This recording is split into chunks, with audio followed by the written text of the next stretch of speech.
Hello, good morning. Pag-aralan naman po natin ngayon yung Coca-Cola. So, ano ba yung Coca-Cola? Right? What is Coke? Nakakatulong ba siya sa ating kalusugan o nakakasama? Right? So, basahin natin dahil mayroon ditong research regarding Coca-Cola. No? If it can contribute to the healthiness of a certain human body. Okay? So, ang tanong kasi po rito is, have you ever wondered what exactly is Coca-Cola? Kung ano po ba ang Coca-Cola? And actually, Coke po is the most valuable brand in the history. No? And Coca-Cola is the second most famous word, no? Famous word po siya in the world after hello, right? Coke, hello, Coke. However, the drink itself is an absolute poison, no? Lason po siya for human metabolism. Very acidic, and the pH value po is 1 point higher than the battery acid. So, mataas po pala ang category niya, no, sa battery. Sabi, yung kanyang pH value. And then as a result, it is suitable for cleaning surfaces, panlinis, kaya pala bumubula siya. No? Cleaning surfaces and often better, for which we use toxic household cleaning products. Okay, so para pala siyang muriatic acid. Muriatic acid yung ating, kasi mabula eh, no? Parang may muriatic. Now, it's cheaper po, no? It's cheaper. Mura siya at madali siyang bilhin sa ibang third world countries, no? Ang sabi dito, mas mura na siya at madali pang bilhin sa ibang third world countries kesa sa tubig. Wala to, no? So, mas mura pala siya kesa sa tubig, no? Sa ibang bansa. So, Coca-Cola, it uses PR propaganda, no, to convince consumers and the whole nation po, makumbinsi siya, no, environmentally friendly, while its activity is actually connected with pollution, water shortage, and diseases. So, baliktad po, no, very ironical. So, yung mga PR propaganda niya is very environmentally friendly, pero if we're going to use it, magkakaroon ng pollution, no? Water shortage, and disease. Grabe, no? So with people who drink soft drinks like Coca-Cola, the risk of heart attack, sakit sa puso po, and stroke is 48% higher, no? So, kung mahilig kang uminom ng Coke, siguro kung nakaka 1 point something liter ka ng Coke, 1.5 liter ng Coke, eh patay ka na.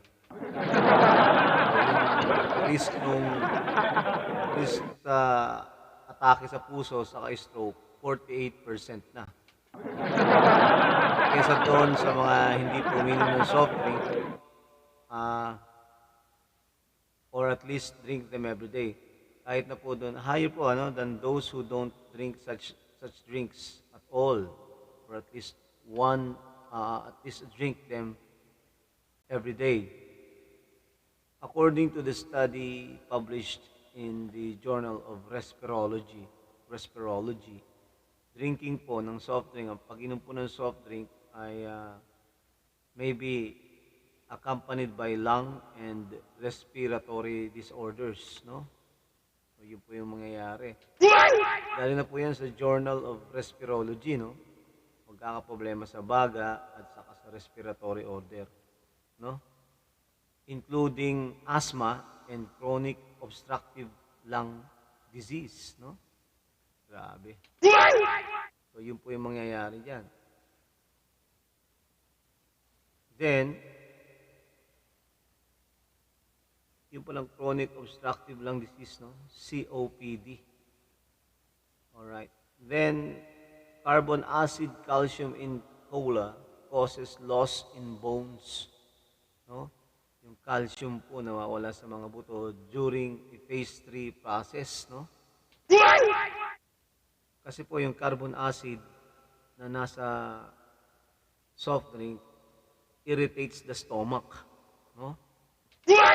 Naiirita yung ating bituka, and then yung stomach po tries to heal irritations as it can. Gusto niyang gumaling, meaning it adds the only acid coating available, which is calcium, no? Calcium. And this is the blood you will get. Alright, so this is very dangerous, no? Then, now, low calcium blood from bones makes up for missing the calcium. If he didn't do this, it would seriously damage the muscle and the brain function. Ay pala epekto ng Coca. But the story doesn't end here yet. Cola's other problem is that it contains phosphoric acid. Mayroon po siyang phosphoric acid. Not the same as carbon acid mixed with water. No, phosphoric acid po also affects the body calcium storage. Body calcium storage. So, yung Coke po softens the bones in 3 ways. No? Pinapalambot po nung Coke yung ating buto sa 3 paraan. Actually po, ginagawa po itong mahina at halos broken o madurog na. Grabe. The carbon acid, unang-una po nito, yung the carbon acid reduces the calcium in the bones. No? Ang pangalawa po, the phosphoric acid reduces the calcium in the bones. So, carbon acid saka phosphoric acid. So, drink replaces calcium-containing alternatives such as milk or water. Milk and water are not excellent sources of calcium but still can be considered sources, no? Alright. So, yun po yung problema. So, esophageal cancer. Oh my God. Esophageal cancer was very rare 2 generations ago. Now, it's common. Oh, so, pwede pala tayo makakuha ng cancer dito sa pag-inom nito, no? Yung esophageal cancer. So, the basic mechanism works as follows. Kasi pala yung esophageal cancer, wala na siya. Kaso ngayon, common na siya kasi nga, panay ang pag-inom nito. So, basic mechanism works as follows. Mechanical damage to cell is a huge risk factor in cancer. This is the reason why asbestos particles po cause lung cancer, for example. Oh my God. So, ito yung problema, no? Bawat soft drink po ay dahilan ng acid reflux. Ang ibig sabihin po nito, yung stomach acid natin ay tumataas, no? Higher than the esophagus valve. So this is much more important when the body is in horizontal position, sleeping. But in most cases, the amount of cola and other refreshing drinks means that acid reflux is well over the danger point. Whenever we have a pleasant drink, it causes burping and acid gets into the esophagus. Yun po pala. So whenever tayo ay magkakaroon ng burping, yung acid gets into the esophagus. Alright? How much is that too much? No? Research does not indicate where the border is. It just shows that most of us are far over it. Stomach acid dissolves the tissue. This is its purpose, no? To dissolve the tissue. So the mucus of the stomach is not found in the esophagus. So the damage to the lower esophagus is much more common for those who eat acidic soft drinks. Oh my goodness, no? Than those who eat non-carbonated drinks. No? This results in radical growth of cell mutations and a much higher level of tree roots. Grabe. Now, so what happens to our bodies after drinking Coca-Cola?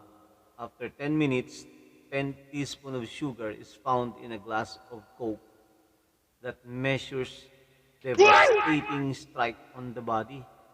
Oh my God, so 10 kutsara ng asukal, no? Sa Coke. And the only reason you don't puke, hindi ka sumusuka, is because of the phosphoric acid that prevents sugar. Grabe, no? After 20 minutes, there is a jump in the bloodstream. No? Insulin level. Tataas na po yan. The liver turns all sugar into fat. Then, after po ng 40 minutes, the caffeine recording is finally over. The eyes are widening.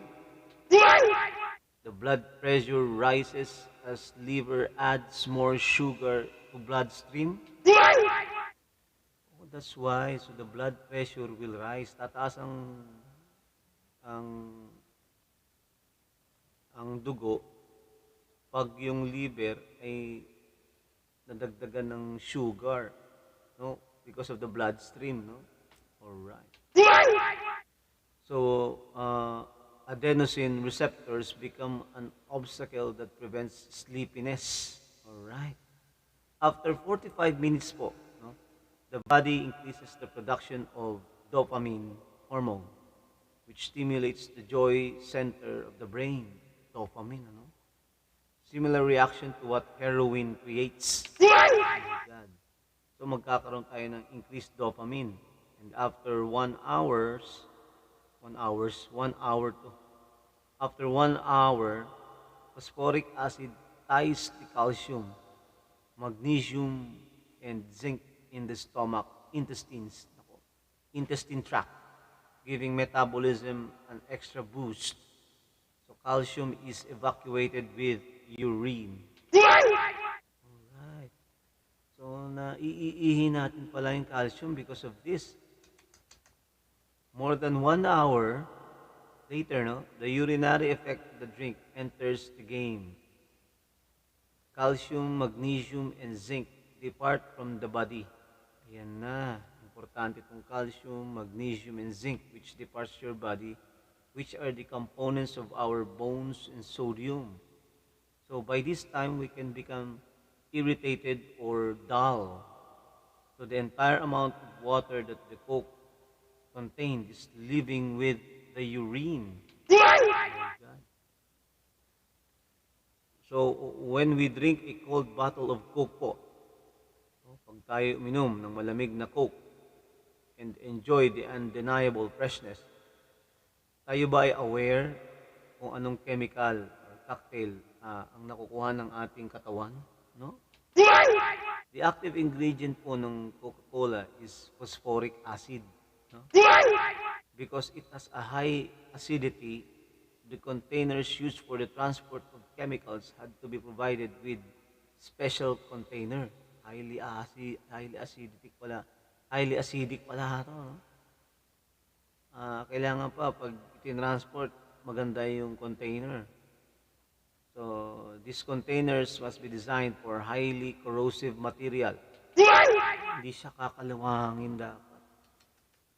Let's take a look po dun sa anatomy ng one of Coca-Cola's most promoted products, the Coca-Cola Light without caffeine. So, this drink contains po carbon-enriched water. No? Ito po yung E150D, E652, E651, E3330, E330, then aromas, then E211. So 7 po, no? 7 chemicals or 8 chemicals, no? So the water enriched with carbon acid, this is the soda water. Yung una po is yung kanyang carbon-enriched water. Ito po ay soda water. This stirs up the stomach secretion, increases the acidity of the stomach, and causes bloating. Nagbo-bloat siya. First of all, filtered tap water is used for it. Ito yung first chemical po, no? The water enriched with carbon acid. Then the next is E150D. Ano po itong E150D? This is a food coloring that is won by or without processing sugar, with or without chemical ingredients, no? In case of Coca-Cola, ammonium sulfate is added. Grabe. So that's E150D. Then E652 is a sodium cyclamate. This is a substitute for sugar. Cyclama is a synthetic chemical, sweet taste, which is 200 times sweeter than sugar. Oh my God. And is used as an artificial sweetener. In 1969, the FDA, or the American Food and Medicine Supervision Authority, banned it because this, as well as saccharin and aspartame, cause cancer in rats. Later, this material was legalized again in a very suspicious way. So, na-experiment na pala ito sa mga daga, no? Na ito pala ay nakakapagbigay ng cancer. Itong saccharin and aspartame, which is under the chemical E652. Then, ano naman itong E650? Is acesulfam potassium. This is 200 times sweeter than sugar. Oh my God. Contains methyl ether. This makes the cardiovascular system more difficult. It also contains aspartic acid, which can also have an exciting effect in our nervous system and can lead to addiction over time. Right? Oh my gosh. So, acesulfam is poorly sold and not recommended for children and pregnant women. Acesulfam potassium. Then another chemical which is in a Coca-Cola soft drink is the E651, aspartame. Aspartame is a diabetes substitute, no? For diabetes, is chemically unstable at high temperature and then decomposes into methanol and phenylalanine. Methanol is very dangerous. A 5 to 10 ml nerves can cause damage and irreversible blindness. Nakabulag pala. In hot soft drinks, aspartame turns into formaldehyde, which is a very strong crab crawfish material. Oh my God. The symptoms of aspartame poisoning are loss of consciousness, mawalan ka ng malay, headache, fatigue, dizzy, nauseated ka, heartbeat, weight gain, irritability, anxiety, sobrang pag-aalala, memory disorder, vague vision, labo ang paningin mo, fainting, joint pain, depression, infertility, hearing loss, and so on. Grabe naman, ang dami. Aspartame may trigger brain tumors. Then we have sclerosis multiplex, epilepsy, grave disease, chronic fatigue, Alzheimer's disease, diabetes, mental deficiency, and tuberculosis. Grabe naman to. No? Then we go with the E336, the phosphoric acid. This can cause irritation of the skin and the eyes. This is what is used to produce salts of ammonia, no? Sodium, calcium, aluminum, phosphoric acid, and in the organic synthesis of charcoal and film ribbons. No? This is also used in the production of heat-resistant materials like ceramic glass, fertilizer, synthetic cleaning products, medicine, metal processing, and in the textile and olive industry. So phosphoric acid is known, no? It's known to disturb the absorption of calcium and iron in the body, which can cause bone weakening and bone loss. Other side effects are thirst and skin rashes. Kaya pala. Then we go with E330, citric acid, widely used in the pharmaceutical and food industry. Lemon acid salts, citrates, are used in the food industry. For example, nito yung acids, preservatives, stabilizers, and for preserving blood in the medical field. Then we have the E211, sodium benzoate. This is what is used in the production of food products for antibacterial and fungal killings. No? Often it happens in jams, juices, and fruit yogurts. Not recommended for asthma and those who are sensitive to aspirin. No? One of Peter Piper's studies found this compound causing significant damage to the DNA. Oh my God, itong sodium benzoate. According to Peter, sodium benzoate, which is one of the active components of preservatives, does not destroy the DNA but turns it off. Okay. Eh, di siya pinapatay niya. This could lead to liver shrinking. Lilit po yung atay natin ito, and degenerative diseases like Parkinson's disease. If you can imagine life without Coca-Cola, consider the following. No? Kung hindi mo talaga kayang mabuhay nang wala ang Coca-Cola, ito ang isipin natin. Many Coca-Cola distributors in America po use this drink to clean truck engines. So, yung Coke po ginagamit na panlinis ng truck engine. No?